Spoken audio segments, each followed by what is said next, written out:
ඇයි ප්‍රයිම් සමූහ ව්‍යාපාරයත් එක්ක බ්‍රෑන්ඩ් ඇම්බැසඩර් කෙනෙක් විදියට සම්බන්ධ වෙන්නේ? ඒ කියන්නේ අපි දැන් අවුරුදු 28ක් දැන් මේ ට්‍රේඩ් එකට ඇවිල්ලා.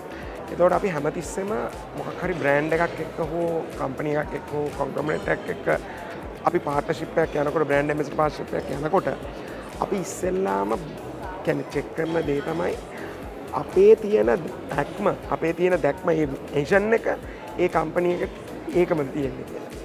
එතකොට විෂන් එක එක නම් ඒ කියන්නේ ඒක FMCG වෙන්න පුළුවන් ප්‍රොපර්ටි වෙන්න පුළුවන් ඕනේ දෙයක්. ඒ විෂන් එකනේ අපි බලන්නේ. දැන් සාමාන්‍යයෙන් අපි ඉස්කෝලේ යන කාලෙත් එක කියන්නේ කොමර්ස් කරන මැත්ස් කරන කට්ටිය හිටියට එකම තින්කින් එක තියෙන කට්ටියනේ එකට සෙට් වෙන්නේ. ඉතින් ඒ වගේ ප්‍රයිම් ගෲප් එක එක්ක අපි ඒ කියන්නේ හතරක් පහකට අපි ඒ කියන්නේ සම්බන්ධ වුණාම අපිට තේරුණා ප්‍රයිම් ගෲප් එකේ විෂන් එක තියෙන්නේ අපේ විෂන් එකම තමයි.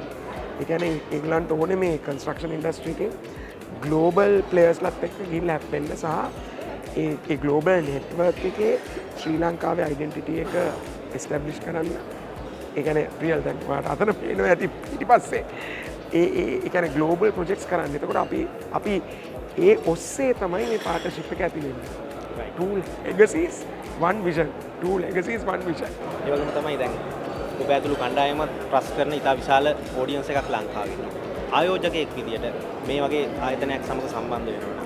මේ බ්‍රෑන්ඩ් එකට මොන වගේ විෂන් එකක් තියෙනවද කියන එක මේ බ්‍රෑන්ඩ් එකේ දැනට ගත්තොත් හිස්ටොරිකලි ඒගොල්ලන්ගේ ඩිලිවරි එක ගත්තොත් මම හිතන්නේ කාටවත් ක්වෙස්චන් මාක් එකක් නැහැ ඒගොල්ලන්ගේ ඩිලිවරි එක පිළිබඳව. රයිට්.